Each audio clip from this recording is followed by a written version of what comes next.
Good evening, Bahamas. Coming up tonight on our news. The Anglican Diocesan Bishop calls for an independent boundaries commission. That story's coming up on our news. The National Security Minister gives his take on that completed Boundaries Commission report. That story straight ahead. The interviewing process kicks off here at the Baha Mar Academy. That story's coming up straight ahead. Plus, police investigating a murder on Ida Street.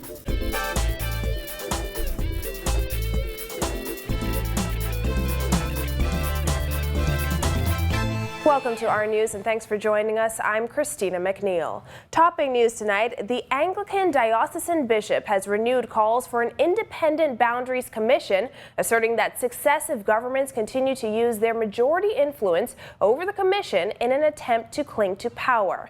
Bishop Leish Boyd says Bahamians deserve a commission that draws boundary lines objectively and reports on time instead of a body that promotes personal and partisan gain. Vonique Toot reports. Anglican Bishop Leish Boyd pulled no punches last night, asserting that in a country where there is so much corruption, political inbreeding, and circumventing of laws to suit certain persons, an independent boundaries commission is desperately needed.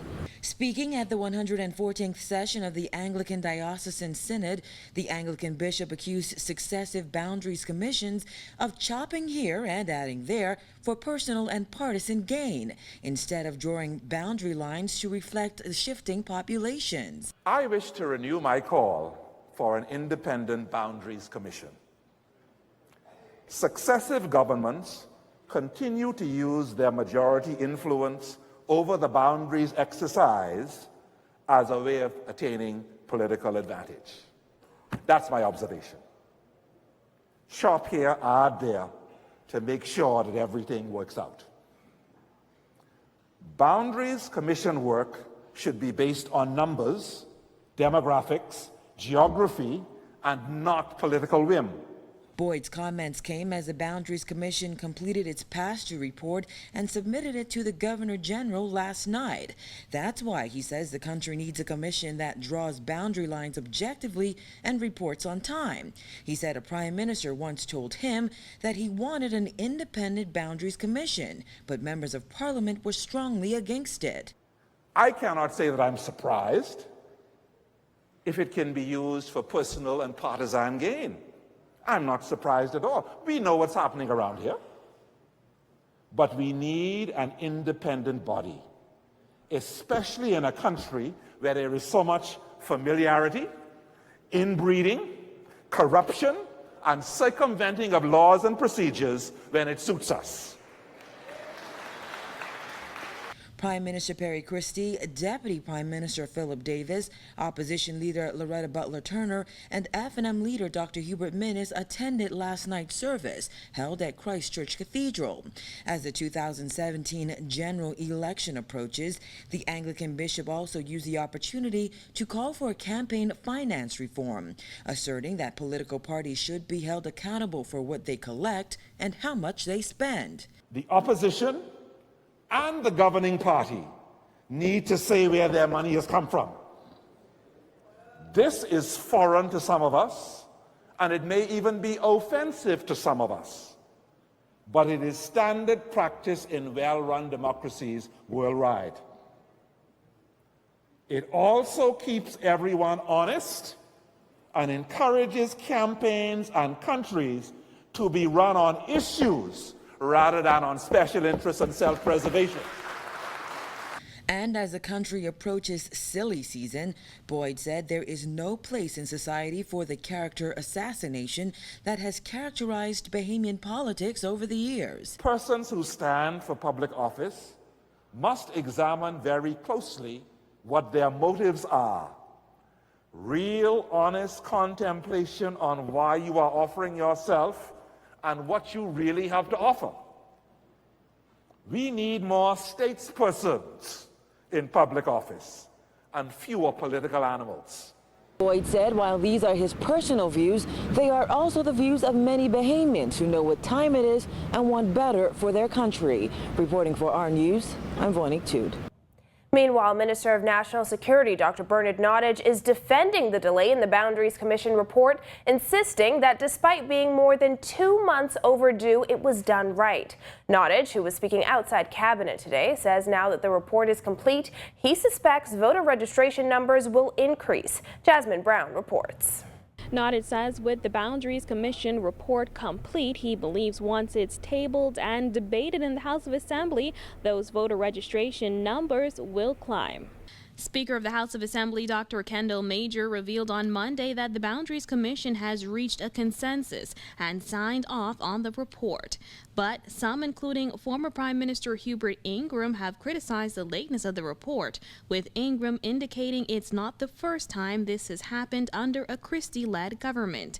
Nottage says there is no getting around the fact that the report is late. Well, I don't know how many times it's happened under Christie-led administration. What I do know is that people think that it is late, and it is late. But nevertheless, that doesn't mean that it will not be accurate, and it will not be done in time for the smooth running of the general elections.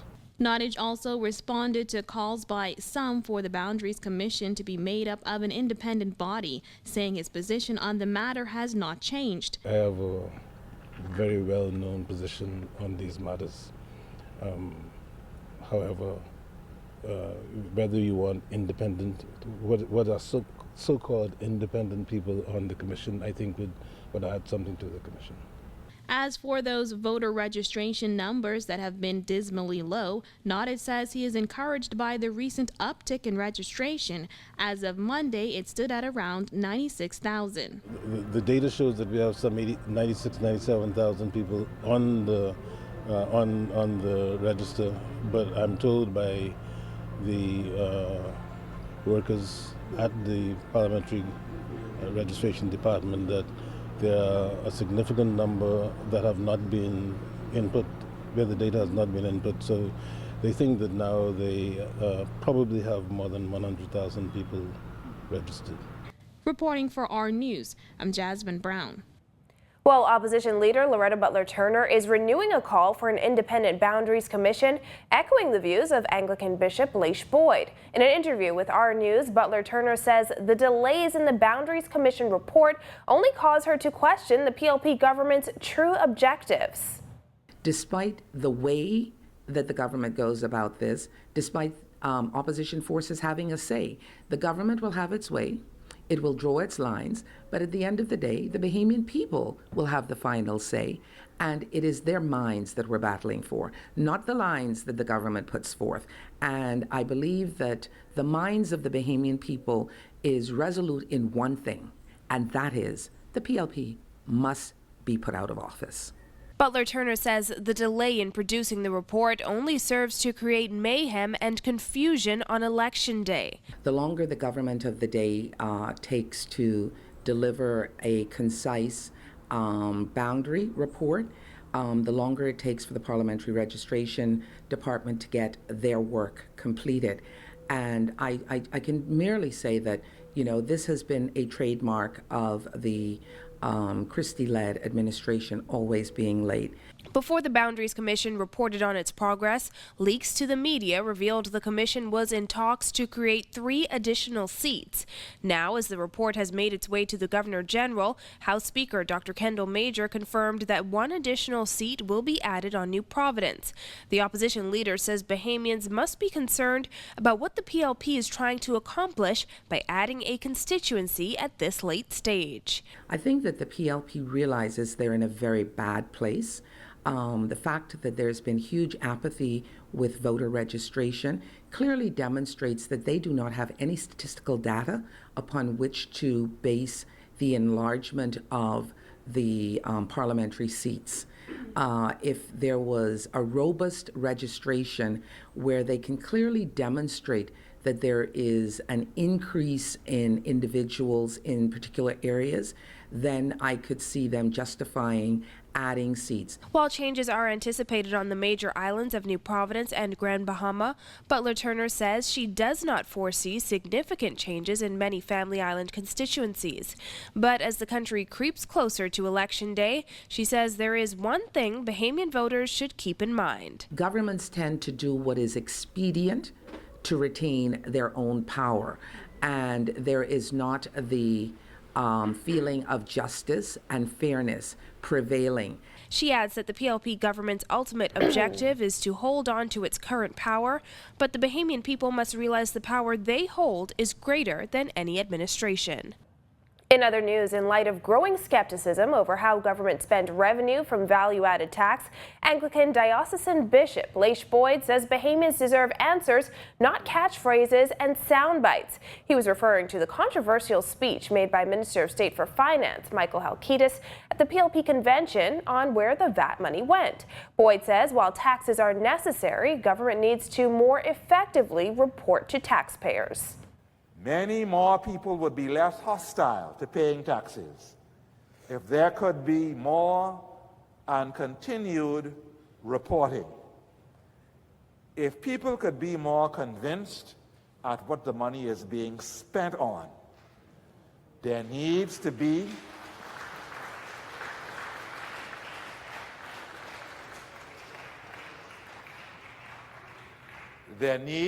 more reporting of these matters to the public, and I mean real and dispassionate accounting, not pet phrases and sound bites given in passing. The proposed opening date for the Baha Mar resort is set for the 21st of April. With just a matter of weeks until the big day, resort human resource managers have already hired 340 Bahamians and are looking to fully staff the Grand Hyatt Hotel, which will be the first of the mega resort's hotels to open. Giorgio Bain reports. With April set as the soft opening for the Baha Mar Resort, over 10,000 persons have already applied here at the Baha Mar Academy. According to the VP of Human Resources, the process is like no other. We've had an enormous amount of responses. We're just over 10,000, which is fantastic. So we're really excited that everyone's keen to either join us or rejoin us. So we've brought in today around 300 candidates to interview with our Hyatt team. And so fingers crossed that goes well today. And obviously they'll have to come back and go through a few more stages. We've also done callbacks to all the people that we were made redundant. According to Cowper, the resort only intends to hire 5,000 people, but hopes that number will eventually grow. We're going to ramp up to at least probably 5,000 people. Again, it changes because as we open different departments and as we open different restaurants and stores, we have to add all of that to the mix. But definitely for, opening April 21st, we're going to be anywhere from 1,500 to 1,700 people. Vice President of Administration and External Affairs Robert Sands says the resort will not accept any reservations until after the April 21st opening. He said Baha Mar is trying to prevent the millions of dollars in losses that the development experienced last time. The fact that Grand Hyatt, who has management of 2 towers representing 1,801 rooms, when they left us at the last time, we had over $200 million worth of business on the books.